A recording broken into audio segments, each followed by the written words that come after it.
Imagine owning a front page game, earning millions of Robux. Is it really that hard? Well, no, only if you have a big team of developers. But what if you're all alone, trying to make a successful game on your own? Is it still possible? Yes, there are many successful players who have managed to rise to the top being a solo developer. First of all, what exactly makes a successful Roblox game? There are many secrets that the pros hide, starting with the game's presentation. It is really important that your game has a story that the player develops as he plays. For example, Murder Mystery 2. It's a pretty simple game, right? You get innocent, sheriff, or murderer. So what exactly makes MM2 so popular? It's the psychology that hides in the depths of MM2.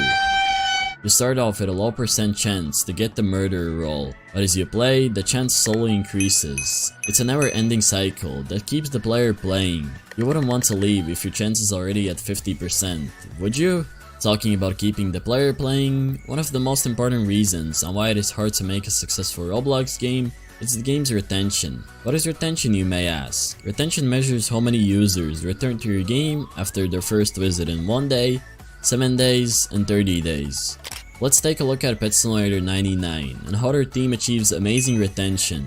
The game has all sorts of daily rewards to keep the player coming back. You can collect group rewards every 6 hours, and each day claim a lot of gifts that help you progress further. Same for Adopt Me, you can get amazing rewards for just logging in the game. When you have a high login streak, you're afraid to lose it all, so you're sort of forced to join the game every single day. Let me give you a quick tip along the way. Add daily rewards to your game. It doesn't matter what your game is about, but you can award the player cool prizes for just joining. Notice how all top earning games have one thing in common. They're incredibly genius ways to monetize their game, having all sorts of game passes and developer products. But you don't want to make your game pay to win, otherwise it'll result in a huge player count loss and low retention.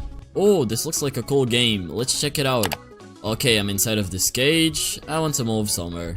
Yo, what? I have to pay 13 Robux for a temporary walk? Oh nah, I'm out of this game. Be humble and add a couple of ways to help the player progress by spending Robux. A very good example is MM2. You can buy godly skins for quite a lot of Robux, but it doesn't give the player any kind of advantage. It's just for cosmetics. This approach can lead to increased player engagement and loyalty, contributing to an overall success of the game. The most important reason on why we get sucked in those front page games and they become addicting, it's their replayability. There's almost no way to complete it. It doesn't matter how many times you join, there's going to be something better to obtain. A good way to make your game uncompletable is by adding trading. For example, Pet Sim 99. You can go ahead and unlock all the areas, max out your rank, but you can always trade to obtain better items and climb the leaderboards. Talking about leaderboards, it's important to add competition to your game. Notice how all the popular games have leaderboards. It's a genius way to add competition and make players compete with each other. For example, MM2. Nicholas does leaderboards twice a year, but they're big.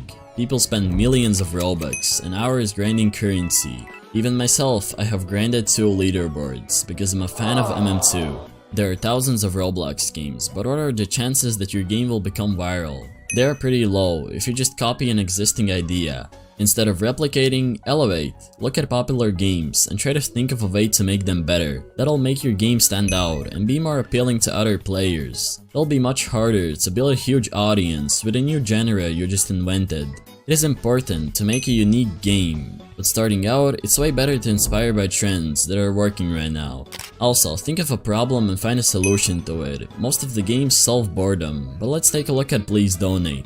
It instantly grew up to 100 concurrent players without any ads. Want to know why? It's because it solved a real-life problem. Half of the Roblox community never had any Robux, but with Please Donate, anyone could go claim a booth and start donating or raising Robux. It was a genius invention by Hazem. For another example, look at Catalog Avatar Creator. The game has got over 1.8 billion visits in just 2 years. The creator, It's Money, thought of a way to add the Roblox catalog inside of a game and let players try on items before they buy it. You can make your dream avatar before spending a single Robux. Before this game, you had to buy the items first and then equip them in the Roblox avatar page. I remember buying all the items to make my dream fit, for it to end up looking like this. Keep in mind that game icons also have a big impact on how viral your game will be. They have to be eye-catching, like YouTube thumbnails, but don't go crazy, making an oversaturated bright icon for a horror game. Make them appealing to your niche. Hobbies tend to have a bright saturated icon. Horror games have some kind of mystery inside them. Design something that fits your game. If you don't know anything about making eye-catching thumbnails, I suggest hiring someone to make one for you. I happen to whip up game icons for just $5 on Fiverr. Check out my gig linked in the description if you're in the market for a killer game icon. Alright, enough promotion. Remember, a well-crafted game icon isn't just a pretty picture. It's a marketing strategy. It's the difference between your game blending in the background and standing out in the crowded Roblox front page. So how hard is it to make a viral game for the average Roblox player? If you're just starting out, don't try to develop a huge project that'll take you months to make.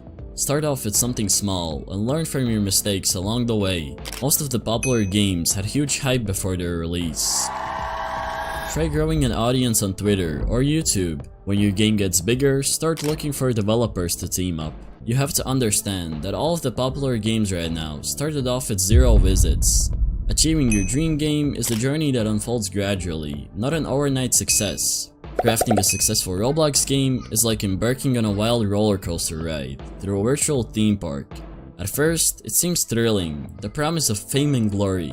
Yet as you strap yourself in, you realize the twists, turns, and loops are no joke. Remember, it's not about roller coasters. Getting that golden ticket to millions of Robux requires more than just coding skills and a sprinkle of creativity. It's a marathon of trial and error. You will encounter with bugs and wrestle with glitches. Sure, the Roblox community is like a friendly neighbor next door, but making your game stand out is like trying to be the coolest kid at school. It demands constant updates, engaging gameplay, and the ability to predict what players want before they even know it.